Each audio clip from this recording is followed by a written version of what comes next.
نحمده ونصلي على رسوله الكريم اما بعد فاعوذ بالله من الشيطان الرجيم بسم الله الرحمن الرحيم رب اشرح لي صدري ويسر لي امري واحلل عقدة من لساني يفقهوا قولي ربنا زدنا علما. باب الرجاء، اللہ تعالی سے پر امید رہنے کا بیان. قال اللہ تعالی قل یا عبادی الذین اسرفوا علی انفسهم لا تقنطوا من رحمت اللہ ان اللہ یغفر الذنوب جمیعا انہ هو الغفور الرحیم. اللہ تعالیٰ کا ارشاد ہے، اے پیغمبر صلی اللہ علیہ وسلم، میری طرف سے لوگوں کو کہہ دو کہ اے میرے بندو جنہوں نے اپنی جانوں پر زیادتی کی ہے، خدا کی رحمت سے نا امید نہ ہونا. خدا تو سب گناہوں کو بخش دیتا ہے اور وہ تو بخشنے والا مہربان ہے. وقال تعالی وهل نجازی الا الکفور، فرمایا اور ہم سزا ناشکرے ہی کو دیتے ہیں. وقال تعالی انا قد اوحی الینا ان العذاب علی من کذب وتولی، نیز فرمایا ہماری طرف وحی آئی ہے کہ جو جھٹلائے اور منہ پھیرے اس کے لیے عذاب تیار ہے. وقال تعالی ورحمتی وسعت کل شیء، نیز فرمایا اور جو میری رحمت ہے وہ ہر چیز کو شامل ہے، ہر چیز پہ چھائی ہوئی ہے. جیسا کہ آپ کو یاد ہوگا کہ پچھلی مرتبہ ہم نے باب الخوف پڑھا تھا اور اس میں ایسی احادیث پڑھی تھی جس سے ہمیں اللہ تعالیٰ سے ڈرنے کے بارے میں معلوم ہوا اور اللہ تعالیٰ کی عظمت و کبریائی اور اس کی قدرت و ہیبت کے بارے میں ہم نے پڑھا. اور اس مرتبہ اللہ تعالیٰ سے اچھی امید اور مغفرت اور بخشش اور رحمت کا تصور جو انسان کے دل میں ہونا چاہیے اس کے بارے میں یہ آیات اور پھر احادیث ہیں. ان آیات میں سب سے پہلی آیت جس کو آپ دیکھ رہے ہیں کہ اللہ تعالیٰ کی رحمت سے نا امید نہیں ہونا چاہیے کسی بھی معاملے میں، خواہ وہ دنیا کا ہو یا وہ آخرت کا ہو. اور پھر یہ کہ اللہ تعالیٰ جب تک انسان شکر گزار ہوتا ہے اس وقت تک اس کے ساتھ خیر اور بھلائی رکھتے ہیں، اور اللہ تعالیٰ کی سزا انہی لوگوں پر ہوتی ہے جو نعمتوں کی ناشکری کرتے ہیں. اور ان نعمتوں میں سب سے بڑی نعمت اسلام کی نعمت ہے کہ اگر کوئی شخص اس سے منہ موڑ جاتا ہے تو اس سے پھر اللہ تعالیٰ کی سزا سے وہ نہیں بچ سکتا. اور پھر یہ بھی فرمایا کہ جو جھٹلائے اور منہ پھیرے، یعنی دین اسلام کو جھٹلا دے اور اس سے منہ پھیرے تو اس کے لیے پھر اللہ تعالیٰ کا عذاب تیار ہے. اور یہ بھی کہ اللہ تعالیٰ کی رحمت اس کے غضب پر بھاری ہے اور وہ انسان کے ہزاروں گناہوں کو لمحے میں معاف کر سکتا ہے اگر انسان اپنے رب کی طرف رجوع کرنے والا ہو. اس سلسلے میں پہلی حدیث ہے وعن عبادة بن الصامت رضی اللہ عنہ قال قال رسول اللہ صلی اللہ علیہ وسلم من شہد ان لا الہ الا اللہ وحدہ لا شریک له وان محمدا عبدہ ورسولہ وان عیسیٰ عبد اللہ ورسولہ وکلمتہ القاها الى مریم وروح منہ وان الجنة حق والنار حق ادخلہ اللہ الجنة على ما كان من العمل متفق علیہ. وفی روایت لمسلم من شہد ان لا الہ الا اللہ وان محمد رسول اللہ حرم اللہ علیہ النار. حضرت عبادہ بن صامت بیان کرتے ہیں کہ رسول اللہ صلی اللہ علیہ وسلم نے فرمایا جو شخص یہ کلمہ پڑھے یا اس بات کی گواہی دے کہ اللہ کے علاوہ کوئی معبود نہیں اور اس کا کوئی شریک نہیں، اور یہ کہ محمد صلی اللہ علیہ وسلم اللہ کے بندے اور اس کے رسول ہیں، اور حضرت عیسیٰ علیہ السلام اللہ کے بندے اور اس کے رسول ہیں، یعنی ان کو اللہ کا بیٹا نہ کہے، اور اس کے کلمہ ہیں جس کا حضرت مریم کی طرف اس نے القاء کیا، اور اس کی روح اور جنت اور جہنم حق ہیں، تو اس کو اللہ تعالیٰ جنت میں داخل کرے گا خواہ اس کے اعمال کیسے ہی کیوں نہ ہوں، یعنی خواہ اس سے بڑی بڑی غلطیاں ہی کیوں نہ سرزد ہوں، لیکن اگر مرتے دم تک وہ عقیدہ توحید پر جمع رہا اور شرک سے پاک رہا تو اللہ تعالیٰ اس وجہ سے اس کے دوسرے گناہ بھی معاف کر دیں گے. پھر دوسری روایت میں ہے کہ جو شخص اس بات کی گواہی دے کہ اللہ کے علاوہ کوئی معبود نہیں اور محمد صلی اللہ علیہ وسلم اللہ کے رسول ہیں تو اللہ تعالیٰ اس پر دوزخ کو حرام قرار دے دیتے ہیں. اگلی حدیث حضرت ابو ذر سے روایت ہے، کہتے ہیں کہ نبی صلی اللہ علیہ وسلم نے فرمایا اللہ عز و جل فرماتے ہیں جو شخص ایک نیکی کرے اس کو اس کا 10 گنا یا اس سے بھی زیادہ ملے گا، اور جو شخص برائی کرے گا تو برائی کا بدلہ برائی کی مانند ہوگا، یعنی اتنا ہی جتنی برائی ہوگی، اور جو شخص برائی کرے گا تو برائی کا بدلہ برائی کے برابر ہی ہوگا، یا میں اس کو بھی معاف کر دوں گا۔ اور جو شخص مجھ سے بالشت بھر قریب ہوگا، یعنی ایک بالشت، میں اس سے 1 ہاتھ قریب ہوں گا، یعنی ہاتھ سے مراد یہ نہیں، یعنی بالشت سے بڑا، اس پورے حصے کو پھر ہاتھ بولا جاتا ہے۔ اس کو عربی میں ذراع بولتے ہیں، اور عربی میں گز کے لیے بھی لفظ ذراع استعمال ہوتا ہے، اور آپ نے دیکھا ہوگا کہ ہمارے ہاں پہلے زمانے کی دادی نانی جو ہوتی ہیں وہ گز کو اس طرح بازو اور یہاں تک ناپ کر لیتے ہیں، تو اس کی طرف اشارہ ہے۔ اور جو شخص مجھ سے 1 ہاتھ قریب ہوگا میں اس سے 2 ہاتھ قریب ہوں گا، جو شخص میرے پاس پیدل چلتا ہوا آئے گا میں اس کے پاس دوڑتا ہوا جاؤں گا، اور جو شخص زمین کے بھرنے کے مطابق گناہ لے کر مجھ سے ملے گا بشرطے کہ میرے ساتھ کسی کو شریک نہ کرے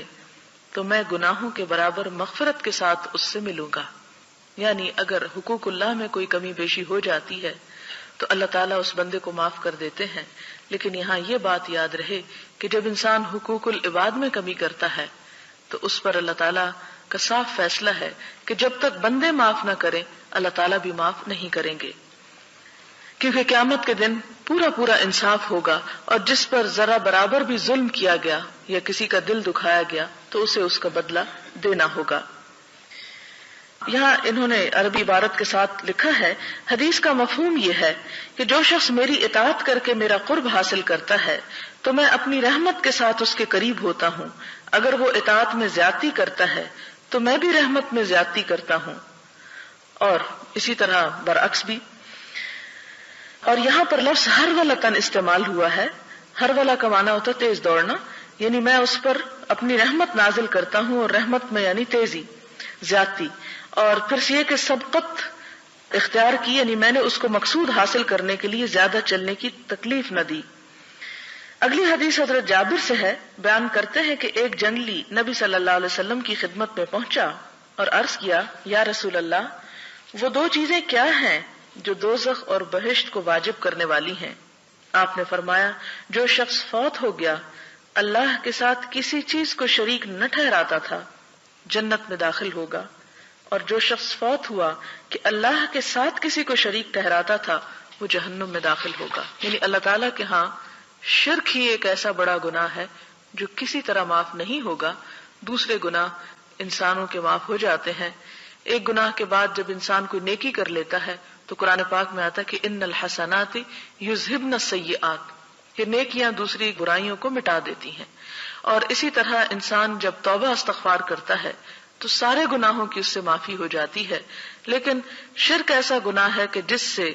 انسان جب تک توبہ نہ کرے، استغفار نہ کرے، تو صرف دوسری نیکیاں کرنے کی وجہ سے وہ گناہ صاف نہیں ہوتا۔ حضرت انس بیان کرتے ہیں کہ نبی صلی اللہ علیہ وسلم سواری پر تھے اور حضرت معاذ رضی اللہ تعالی عنہ آپ کے پیچھے سواری پر بیٹھے ہوئے تھے۔ آپ نے فرمایا، اے معاذ۔ معاذ رضی اللہ تعالیٰ عنہ نے عرض کیا، یا رسول اللہ صلی اللہ علیہ وسلم میں آپ کی خدمت میں حاضر ہوں۔ عربی عبارت ہے قال لبیک یا رسول اللہ۔ آپ نے فرمایا، اے معاذ۔ اس نے جواب دیا، لبیک و سعدیک۔ یہ 3 مرتبہ ایسے ہی آپ نے پکارا، اور حضرت معاذ نے اسی طرح جواب دیا بہت ادب اور احترام کے ساتھ۔ 3 دفعہ آپ نے متوجہ کرنے کے بعد فرمایا، نہیں ہے کوئی بندہ جو صدق دل سے اس بات کی گواہی دیتا ہو کہ اللہ کے علاوہ کوئی معبود نہیں اور محمد صلی اللہ علیہ وسلم اس کے بندے اور رسول ہیں، مگر اللہ تعالیٰ اس پر دوزخ کو حرام کر دیتے ہیں۔ حضرت معاذ نے عرض کیا، یا رسول اللہ کیا میں اس بات کی لوگوں کو خبر نہ دے دوں تاکہ وہ خوش ہو جائیں؟ فرمایا، نہیں، اس وقت وہ بھروسہ کر بیٹھیں گے۔ چنانچہ حضرت معاذ نے فوت ہونے کے وقت علم کو چھپانے کے گناہ سے بچتے ہوئے اس حدیث کو بیان کر دیا۔ بخاری اور مسلم کی روایت ہے۔ یعنی اس حدیث سے بظاہر تو یوں معلوم ہوتا ہے کہ جیسے اگر کوئی شخص ایک دفعہ لا الہ الا اللہ پڑھ دے تو اس کے بعد اس کے سب گناہ معاف ہو جائیں گے، خواہ وہ کیسے ہی کیوں نہ ہو۔ لیکن پہلے بھی میں آپ سے یہ عرض کر چکی ہوں کہ دین کے بارے میں کسی ایک آیت یا کسی ایک حدیث سے پورا مفہوم نہیں نکالا جا سکتا جب تک اس کے ساتھ کی دوسری چیزوں کو بھی سامنے نہ رکھا جائے. اور اس سلسلے میں آپ جانتے ہیں کہ قرآن پاک میں اہل ایمان ہی کو مخاطب کر کے یہ بھی کہا گیا کہ اپنے آپ کو اور اپنے گھر والوں کو جہنم کی آگ سے بچاؤ، اور بارہا کوشش اور محنت اور عمل صالح کی طرف توجہ دلائی گئی. پھر دوسرا سوال یہ پیدا ہوتا ہے کہ اگر بات ایسی ہی ہے تو پھر اتنی بڑی بڑی خوشخبریاں جو ہیں یہ کیوں کر ہیں اور کس لیے ہیں؟ اس کی وجہ یہ ہے کہ یہاں پر آپ غور کر رہے ہیں کہ ہر حدیث میں سچے دل سے اور پورے خلوص سے لا الہ الا اللہ پڑھنے کی بات ہو رہی ہے. اس کی وجہ یہ ہے کہ جب انسان سچے دل سے ایک بات کہتا ہے تو لازماً اس کا اثر اس کے عمل پر بھی پڑتا ہے. کہ لا الہ الا اللہ کا مطلب یہ نہیں کہ انسان بغیر سوچے سمجھے ایک تسبیح کو دہراتا چلا جائے، بلکہ اس کا مطلب یہ ہے کہ اللہ کے سوا کسی اور کو الہ نہ بنائے. اور پھر اس میں انسان کا اپنا نفس بھی آ جاتا ہے کہ اس کو بھی شریک نہ کرے، اس کی خواہشات آ جاتی ہیں، شیطان آ جاتا ہے، دوسری مخلوق آ جاتی. اس لیے کہ قرآن پاک میں اللہ تعالیٰ انسان کی خواہش نفس کو بھی الہ کہتے ہیں. اور حدیث میں آتا ہے کہ بدترین معبود جس کی دنیا میں عبادت کی جاتی ہے وہ انسان کی اپنی خواہش نفس ہی ہے. کہ اگر انسان اللہ تعالیٰ کے مقابلے میں اپنی خواہشات کو برابر کا کر لیتا ہے تو یہ بھی شرک ہی کی ایک قسم ہو جاتی ہے. اور جیسا کہ حضور صلی اللہ علیہ وسلم نے فرمایا کہ میں اپنی امت کے بارے میں اس بات سے ڈرتا ہوں کہ وہ شرک اصغر میں مبتلا ہو جائیں گے. اور آپ سے پوچھا گیا کہ شرک اصغر کیا ہے اے اللہ کے رسول صلی اللہ علیہ وسلم؟ تو آپ نے فرمایا کہ ریاکاری، دکھاوا، دکھاوے کی نماز، دکھاوے کا روزہ، دکھاوے کا صدقہ خیرات اور دکھاوے کے دیگر نیک عمل. اور اسی طرح آپ صلی اللہ علیہ وسلم نے اس بات سے بھی خبردار کیا کہ میری امت میں شرک اس طرح داخل ہو جائے گا جس طرح سیاہ رات میں سیاہ پتھر پر سیاہ چیونٹی کہ پتہ بھی نہ چلے اور انسان شرک کی طرف نکل جائے. لہٰذا یہ مرحلہ جتنا ہم اس کو آسان اور بہت ہلکا سمجھ رہے ہیں ان احادیث کو پڑھ کر، یہ اتنا آسان نہیں. یہاں میں ڈرانا نہیں چاہتی، اللہ تعالیٰ کی رحمت ہی سے جوڑنا چاہتی ہوں، لیکن یہ ہمیشہ یاد رکھیں کہ اللہ تعالیٰ کی رحمت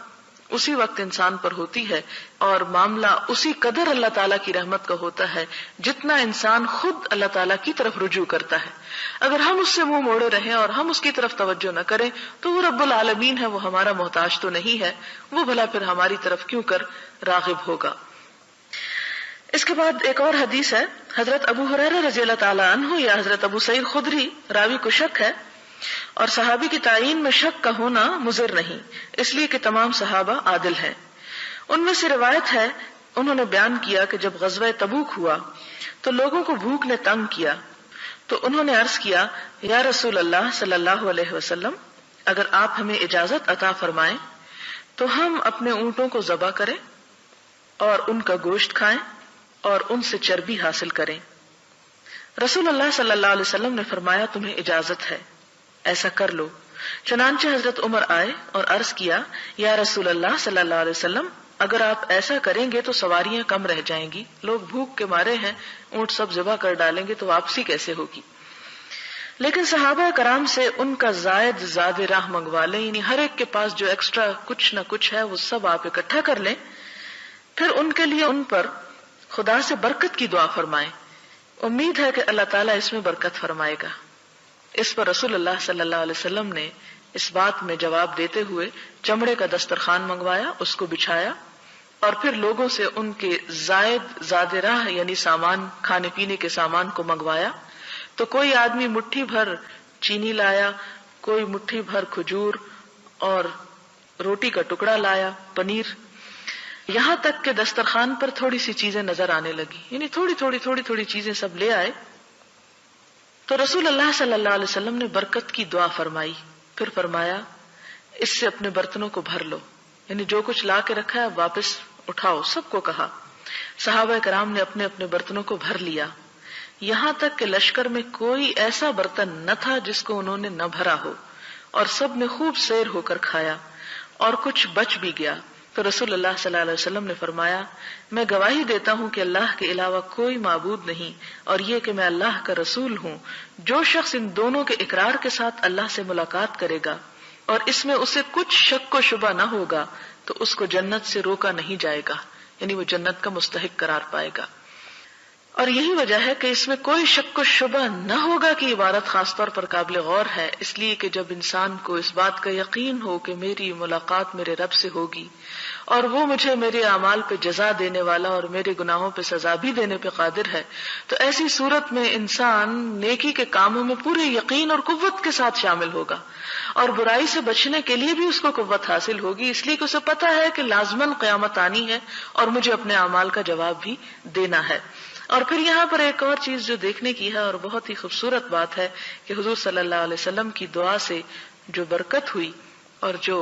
رحمت نازل ہوئی، یہ آپ کے معجزات میں سے ایک معجزہ بھی ہے، اور اس سے عقل پرستوں کی عقل پرستی پر توڑ بھی ہے جو یہ سمجھتے ہیں کہ 2 اور 2 صرف 4 ہی ہوتے ہیں اور اللہ کے فضل اور رحمت اور برکت پر ان کا بھروسہ نہیں ہوتا،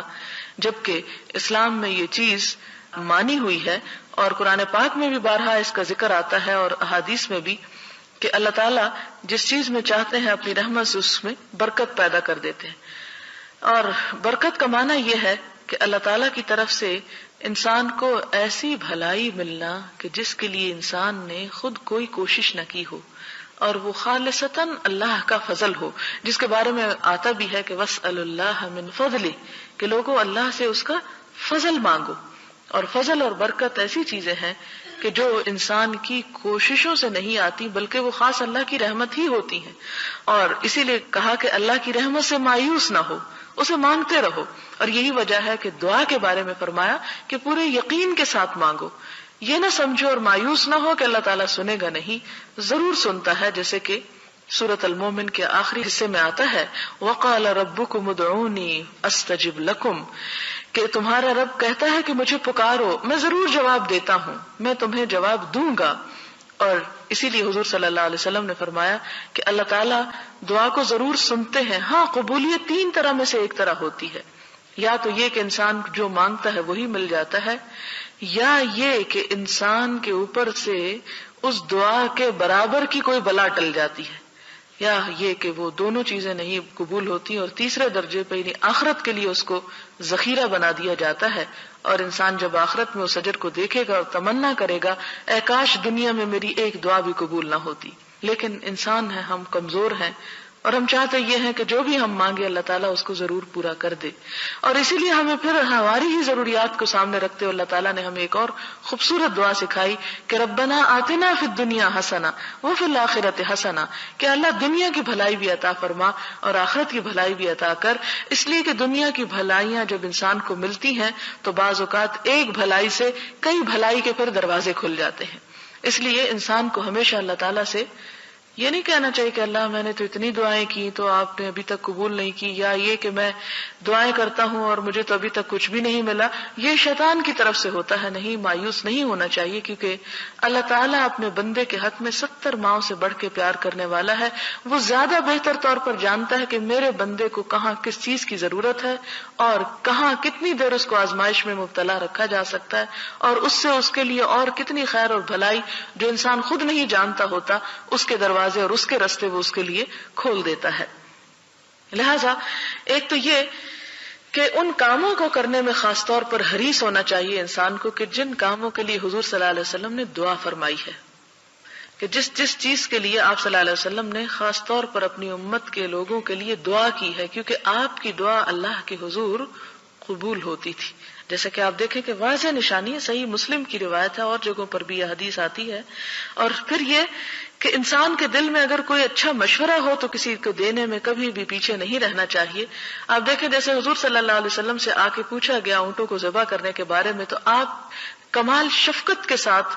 انہیں اجازت دیتے ہیں کہ ٹھیک ہے انسانی بھوک ہے، اس کو مارا تو نہیں جا سکتا، اور اگر وہ استعمال کر لیں جانوروں کو، لیکن حضرت عمر کے ذہن میں ایک اور بہتر ترکیب آتی ہے اور وہ اس کو مشورے کے طور پر دیتے ہیں۔ اس میں حضور صلی اللہ علیہ وسلم کی نعوذ باللہ کوئی درجے میں یا رتبے میں کمی نہیں ہوتی، اس لیے کہ قرآن پاک میں خود اللہ تعالیٰ ہی کا حکم ہے وَشَاوِرْهُمْ فِي الْأَمْرِ،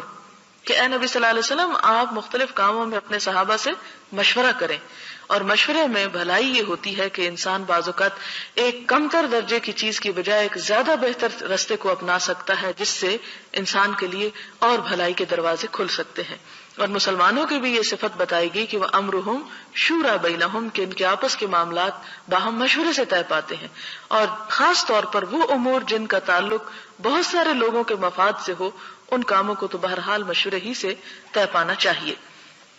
پھر اس کے بعد اگلی حدیث ہے حضرت اتبان بن مالک بدری صحابی کی، کہتے ہیں کہ میں اپنی قوم بنو سالم کو نماز پڑھایا کرتا تھا۔ بارشوں کے موسم میں میرے اور ان کے درمیان وادی حائل ہو جاتی تو میرے لیے اس سے گزر کر مسجد جانا مشکل ہو جاتا۔ چنانچہ میں نے رسول اللہ صلی اللہ علیہ وسلم کی خدمت میں عرض کیا کہ میری بینائی کمزور ہو چکی ہے اور میرے اور قوم کے درمیان بارشوں کے موسم میں وادی بہنے لگتی ہے تو میرے لیے اس سے گزرنا مشکل ہو جاتا ہے۔ میں چاہتا ہوں کہ آپ میرے گھر تشریف لائیں اور اس میں کسی جگہ نماز پڑھیں تاکہ میں اس کو نماز پڑھنے کے لیے مقرر کر لوں، یعنی میں پھر جہاں آپ پڑھائیں گے یعنی برکت ہوگی، اور وہاں میں پھر نماز ہمیشہ کے لیے پڑھوں گا اور میرے لیے وہ جگہ مسجد قرار پائے گی۔ رسول اللہ صلی اللہ علیہ وسلم نے فرمایا اچھا میں آؤں گا۔ چنانچہ اس سے دوسرے دن نبی صلی اللہ علیہ وسلم اور حضرت ابو بکر رضی اللہ تعالی عنہ سورج کے بلند ہونے کے وقت اس کی طرف چل دیے، یعنی صبح سویرے چل دیے۔ آپ نے اندر داخل ہونے کی اجازت مانگی۔ اتبان کہتے ہیں کہ میں نے اجازت دی، آپ اندر تشریف لائے، لیکن بیٹھنے سے پہلے آپ نے فرمایا تو کون سی جگہ پسند کرتا ہے جہاں میں نماز پڑھوں؟ میں نے ایک جگہ کی طرف اشارہ کرتے ہوئے کہا کہ میں اس جگہ آپ کے نماز پڑھنے کو پسند کرتا ہوں۔ چنانچہ آپ کھڑے ہو گئے، آپ نے تکبیر تحریمہ کہی، ہم نے بھی آپ کے پیچھے صفیں باندھ لی، آپ نے 2 رکعت نفل نماز پڑھائی، آپ نے سلام پھیرا، ہم نے بھی سلام پھیرا۔ میں نے آپ کو حلوہ تناول کرنے کے لیے روک لیا، یعنی مہمانی کے طور پر پیش کیا، جو آپ کے لیے تیار کیا گیا تھا۔ قریب گھر والے لوگوں نے سنا کہ رسول اللہ صلی اللہ علیہ وسلم میرے گھر میں تشریف فرما ہیں تو انہوں نے بھی آنا شروع کر دیا، یہاں تک کہ گھر میں بہت سے لوگ جمع ہو گئے۔ ایک آدمی نے کہا کہ مالک بن دخشم کو کیا ہو گیا ہے، نظر نہیں آ رہا۔ ایک نے کہا وہ تو منافق ہے، اللہ اور اس کے رسول کے ساتھ اسے کچھ محبت نہیں۔ رسول اللہ صلی اللہ علیہ وسلم نے فرمایا ایسی بات نہ کہیں، کیا آپ دیکھتے نہیں کہ وہ اقرار کرتا ہے کہ اللہ کے سوا کوئی معبود نہیں، اس کے ساتھ وہ اللہ کی رضا چاہتا ہے؟ اس پر اس نے کہا اللہ اور اس کے رسول خوب جانتے ہیں، لیکن ہم تو بظاہر اس کی محبت اور اس کی باتیں کرنا سوائے منافقین کے اور کسی کے ساتھ نہیں دیکھتے۔ تو رسول اللہ صلی اللہ علیہ وسلم نے فرمایا بے شک اللہ تعالیٰ نے اس شخص پر دوزخ کی آگ کو حرام کر دیا ہے جو اقرار کرتا ہے کہ اللہ کے علاوہ کوئی معبود نہیں، اس سے اس کا مقصود اللہ کی رضا جوئی کے علاوہ اور کچھ نہ ہو۔ شرط پھر لگا دی ساتھ۔ اس حدیث میں بہت سی باتیں ہیں سمجھنے کی۔ ایک تو یہ ہے کہ مسجد نبوی کے ہوتے ہوئے جیسے کہ قرآن پاک میں آپ نے پڑھا کہ مسجد زرار بنانے کی اجازت نہ دی گئی، لیکن اس کے علاوہ اور بہت سے مقامات پر لوگوں نے آپ کے دور میں ہی مسجدیں بنائی اور ان میں نمازیں ادا کی گئی۔ تو یہاں سے یہ پتہ چلتا ہے کہ کسی اچھے کام کو شروع کرنے سے پہلے، یعنی انہوں نے چاہا کہ ان کے گھر کا ایک حصہ مسجد بن جائے، تو کسی نیک انسان سے اس کا افتتاح کرانا یا اس سے ابتدا کرانا جو ہے یہ ایک مسنون عمل ہے، جس طرح کہ حضور صلی اللہ علیہ وسلم کو بلا کر اس نے ابتدا کرائی۔ دوسری بات یہاں یہ پتہ چلتی ہے کہ حضور اکرم صلی اللہ علیہ وسلم نے نفل نماز جماعت سے پڑھائی، کیونکہ عموماً جب صلاۃ التسبیح وغیرہ پڑھائی جاتی ہے تو لوگ اعتراض کرتے ہیں جی نفل نماز ہے، جماعت سے پڑھانا جو ہے بدعت ہے۔ ہر چھوٹی بڑی بات پہ بدعت کا فتویٰ لگا دینا جو ہے وہ درست نہیں ہے، اگر کہیں سے بھی اس کا کوئی دلیل یا جواز یا اس میں خیر ملتی ہو۔ تو یہاں ہم دیکھتے ہیں کہ حضور صلی اللہ علیہ وسلم آگے کھڑے ہوئے اور صحابہ کہتے ہیں کہ ہم نے پیچھے صفیں بنا لی اور آپ نے اس وقت نفل نماز پڑھائی۔ تو گویا یہ نہیں کہ انسان جب صلاۃ و تسبیح پڑھے تو جماعت ہی سے پڑھے اور ویسے نہ پڑھے، ویسے بھی پڑھ لے، لیکن اگر جماعت سے پڑھ لیتا ہے تو اس کے پڑھنے میں حرج نہیں۔ یا اسی طرح اگر کوئی اور نفل جیسے تراویح وغیرہ میں آپ دیکھتے ہیں کہ وہ بھی ایک طرح سے نفل نماز ہی ہے، لیکن جماعت سے پڑھنے میں انسان کا بوجھ بھی ہلکا ہو جاتا ہے، اور وہ تو خیر آپ کی سنت بھی ہے کہ 3 دن آپ سے پڑھانا اس کا ثابت بھی ہے۔ تو فرض نمازوں کے علاوہ نفل نماز کی جماعت جو ہے اس کی اجازت اس حدیث کے روح سے ملتی ہے۔ اور پھر آپ دیکھیں کہ ایسا کام کہ جس کے کرنے سے خیر کا پہلو جس میں نمایاں ہو اور جس کے اندر حضور صلی اللہ علیہ وسلم کے عمل کی تائید ملتی ہو تو اس کے انکار میں شدت نہیں برتنی چاہیے. اگر کسی کا دل نہ چاہے ایسا خود کوئی کام کرنے کو تو وہ اسے دوسروں پر مسلط نہ کرے. پھر ایسا ہے کہ اس کے بعد آپ صلی اللہ علیہ وسلم نے جب نماز پڑھا لی تو آس پاس پڑوس کے لوگوں کو پتا چلا، وہ سب بھی آ گئے. تو اس موقع پر ایک شخص وہاں نہیں تھا. تو جیسے عام طور پر یہ ہوتا ہے کہ اگر ایک شخص نہیں تو لوگ آسانی سے اس کی غیبت شروع کر دیتے، ہاں وہ فلاں ایسا اور ایسا. تو یہی حال یہاں پیش آیا کہ لوگوں نے ایک شخص کو دیکھا کہ وہ نہیں آیا تو دوسرے نے اس پر کمنٹس دیے کہ وہ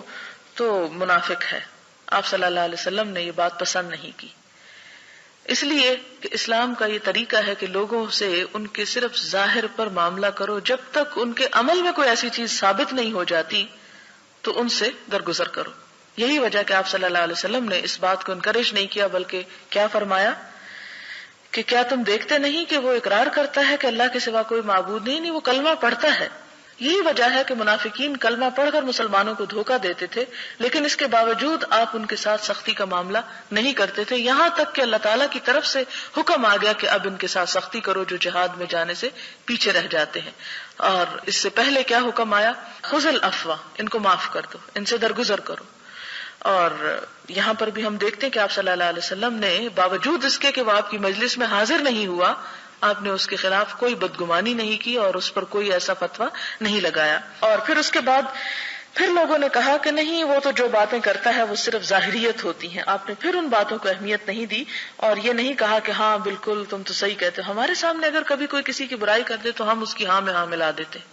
اور ہم کہتے ہیں ہاں آپ درست کہتے ہیں. حالانکہ ہونا یہ چاہیے کہ انسان عدل و انصاف کا دامن کسی وقت ہاتھ سے نہ چھوڑے اور جہاں تک ہو سکے پیٹھ پیچھے دوسرے کا دفاع ہی کرے. کیونکہ حضور صلی اللہ علیہ وسلم نے فرمایا کہ کیا تم یہ نہیں چاہتے کہ تمہاری ایسے موقع پر مدد کی جائے؟ یعنی وہ شخص جو دوسرے کی ایسے موقع پہ مدد نہیں کرتا جب وہ سب سے زیادہ اس مدد کا محتاج ہوتا ہے، تو اس شخص کی بھی ایسے موقع پہ مدد نہیں کی جاتی جب وہ مدد کا محتاج ہوتا. اور مراد اس سے یہ تھی کہ ایک شخص کی اگر عزت پہ حملہ ہو رہا ہو تو دیکھنے سننے والوں کو اسے بچانا چاہیے، کیونکہ وہ شخص خود وہاں موجود نہیں. اور اگر کوئی شخص کسی اور کا دفاع ایسے موقع پہ کرتا ہے تو اللہ تعالیٰ اس کے دفاع کی صورت خود پیدا کر دیتے ہیں کہ جب اس کی عزت پہ کوئی ہاتھ اٹھانے لگے تو اللہ تعالیٰ خود ایسا سبب پیدا کر دیتے ہیں کہ لوگ اس سے باز رہیں. پھر اس کے بعد آپ صلی اللہ علیہ وسلم نے فرمایا کہ جو شخص بھی لا الہ الا اللہ کہے اور اس لا الہ الا اللہ کہنے کی غرض اور نیت یہ ہو کہ اللہ کی رضا ہو تو اللہ تعالیٰ پھر اس کو بخش دیتے ہیں. ہاں دلوں کا معاملہ لوگوں پہ چھوڑ دو، اگر ان کے دلوں میں منافقت ہے اور دلوں کے اندر صرف دنیا کے مفاد کے لیے انہوں نے کلمہ پڑھ رکھا ہے تو پھر اللہ ہی بہتر جانتا ہے، اللہ پہ اس معاملے کو چھوڑ دیا جائے. پھر اسی طرح ایک اور حدیث ہے، حضرت عمر روایت کرتے ہیں کہ رسول اللہ صلی اللہ علیہ وسلم کے پاس کچھ قیدی آئے. ان میں سے ایک قیدی عورت دوڑتی پھر رہی تھی. جب وہ کسی بچے کو دیکھتی اس کو اٹھا کر اپنی چھاتی سے لگا لیتی اور دودھ پلانے لگتی. رسول اللہ صلی اللہ علیہ وسلم نے فرمایا تمہارا کیا خیال ہے، کیا یہ عورت اپنے بچے کو آگ میں ڈال سکتی ہے؟ ہم نے عرض کیا خدا کی قسم نہیں. آپ نے فرمایا اللہ تعالیٰ اپنے بندوں پر اس عورت سے زیادہ رحم کرنے والا ہے جس قدر یہ عورت اپنے بچے پہ شفقت کر رہی ہے. یعنی اللہ تعالیٰ اپنے بندوں کے حق میں اس ماں سے زیادہ مہربان ہے. حضرت ابو ہریرہ روایت کرتے ہیں کہ رسول اللہ صلی اللہ علیہ وسلم نے فرمایا جب اللہ تعالیٰ نے مخلوق کو پیدا فرمایا تو اس نے اس کتاب میں جو اس کے پاس عرش کے اوپر ہے لکھ دیا کہ میری رحمت میرے غضب پر غالب ہوگی، اور ایک روایت میں ہے میرے غضب پر غالب ہے، اور ایک روایت میں ہے کہ میری رحمت میرے غضب سے سبقت لے جا چکی، یعنی آگے بڑھ چکی ہے، یعنی وہ زیادہ ہے غضب کی نسبت. حضرت ابو ہریرہ بیان کرتے ہیں کہ میں نے رسول اللہ صلی اللہ علیہ وسلم سے سنا، آپ فرماتے تھے کہ اللہ نے رحمت کے 100 حصے بنائے، اس سے 99 حصوں کو اپنے پاس روک رکھا ہے اور ایک حصے کو زمین پر اتارا، بس اسی ایک حصے سے تمام مخلوقات ایک دوسرے کے ساتھ رحمت کرتی ہیں. یعنی ماں اپنے بچے پہ یا دوست کے ساتھ یا بہن بھائی بہن کے ساتھ جو رحمت اور شفقت کرتے ہیں وہ اس ایک حصے کی وجہ سے ہیں جو اللہ تعالیٰ نے 100 میں سے زمین پر اتارے. پھر فرمایا یہاں تک کہ 4 پایا جب اپنے بچے سے پاؤں کو اٹھاتا ہے تاکہ اس کو تکلیف نہ پہنچے اسی رحمت کی وجہ سے. یعنی ایک جانور جیسے چلتے چلتے اگر اس کے اپنے پاؤں کے نیچے اپنا بچہ آ جائے تو وہ اس لیے ہٹاتا ہے کہ یہ رحمت اس کے دل میں اللہ تعالیٰ نے اپنی خاص رحمت میں سے ڈالی. اور ایک روایت میں کہ اللہ کے لیے 100 رحمتیں ہیں، ان میں سے ایک رحمت کو جنوں، انسانوں، چارپائیوں، کیڑوں مکوڑوں کے درمیان نازل فرمایا، جس کی وجہ سے وہ ایک دوسرے سے شفقت کرتے ہیں اور رحم کرتے ہیں، اور وحشی جانور اپنے بچوں سے محبت کرتے ہیں ورنہ اپنے ہی بچوں کو کھا لیں۔ اور 99 رحمتوں کو اللہ نے آخرت کے دن کے لیے مؤخر کر رکھا ہے، جس کے ذریعے اپنے بندوں پر رحم فرمائے گا، یعنی وہاں پر ان کی بخشش کا سامان کرے گا۔ بخاری اور مسلم کی روایت ہے، اور امام مسلم نے اس کو سلمان فارسی سے روایت کیا ہے کہ رسول اللہ صلی اللہ علیہ وسلم نے فرمایا، بے شک اللہ تعالیٰ کے لیے 100 رحمتیں ہیں، بس ان میں سے ایک رحمت وہ ہے جس کی وجہ سے تمام مخلوق آپس میں ایک دوسرے پر رحمت کرتی ہے، اور 99 رحمتیں قیامت کے دن کے لیے محفوظ ہیں۔ اور ایک روایت میں ہے، بے شک اللہ تعالیٰ نے جس روز آسمانوں اور زمین کو پیدا کیا، اس نے 100 رحمتوں کو پیدا فرمایا، ہر رحمت زمین آسمان کے درمیان خلا کے برابر ہے۔ ان رحمتوں سے ایک رحمت کو زمین پر بھیجا، اس کی وجہ سے ماں اپنے بچے پہ شفقت کرتی ہے، وحشی جانور، پرندے وغیرہ ایک دوسرے پر رحمت کرتے ہیں۔ پس جب قیامت کا دن ہوگا تو اس رحمت کو بھی ان میں شامل فرما کر مکمل 100 رحمتیں کر دے گا۔ حضرت ابو ہریرہ نبی صلی اللہ علیہ وسلم سے حکایت کرتے ہیں کہ اللہ تعالیٰ بیان فرماتے ہیں کہ بندہ گناہ کرتا ہے تو توبہ کرتے ہوئے کہتا ہے، اللہ میرے گناہ کو معاف فرما۔ اس پر اللہ پاک فرماتا ہے، میرے بندے نے گناہ کیا اور اس نے معلوم کیا کہ اس کا رب گناہ معاف بھی کر سکتا ہے اور گناہ پر گرفت بھی کر سکتا ہے۔ پھر دوبارہ گناہ کیا اور دعا کیا، اللہ میرے گناہ کو معاف فرما۔ اس پر اللہ تعالیٰ نے فرمایا، میرے بندے نے گناہ کیا اور اس نے یقین کر لیا کہ اس کا رب گناہ معاف بھی کر سکتا ہے اور گناہ پر گرفت بھی کر سکتا ہے۔ پھر گناہ کرتا ہے اور کہتا ہے، اے میرے پروردگار میرے گناہ معاف فرما۔ اللہ تعالیٰ فرماتا ہے، میرے بندے نے گناہ کیا اور جان لیا کہ اس کا رب گناہوں کو معاف کر سکتا ہے اور ان پر مواخذہ بھی کر سکتا ہے، میں نے اپنے بندے کو معاف کر دیا، وہ جو چاہے کرے۔ یہ بخاری اور مسلم کی روایت ہے۔ یعنی جب تک انسان توبہ کرتا رہتا ہے اللہ تعالیٰ گناہوں کو معاف کر دیتا ہے، لیکن یہ یاد رہے کہ اللہ تعالیٰ اس وقت گناہوں کو معاف نہیں کرتے جب انسان کو موت کے فرشتے نظر آ جائے یا یہ قیامت کی گھڑی یا وہ سور پھونکنے کا وقت آ جائے۔ اس لیے اس حدیث سے یہ مطلب ہرگز نہیں نکلتا کہ انسان دل کھول کر ٹھنڈے دل سے اس لیے گناہ کرتا رہے کہ چونکہ اللہ تعالیٰ معاف کرتا ہے اس لیے میرا کام یہ کہ میں گناہ کروں۔ مراد یہ کہ گناہ آپ قرآن پاک میں پڑھ چکے ہیں، وَلَمْ يُصِرُّوا عَلَىٰ مَا فَعَلُوا، وہ اپنے کام پر اپنے گناہوں پر اصرار نہیں کرتے۔ یہ نہیں کہ وہ گناہ کر کے اس پہ ڈٹ جاتے ہیں اور کہتے ہیں ہم نے ٹھیک کیا، بلکہ جب تک ان کے دل میں ندامت رہتی ہے اور اللہ تعالیٰ کی طرف رجوع رہتا ہے اللہ تعالیٰ اس کو معاف کر دیتے ہیں۔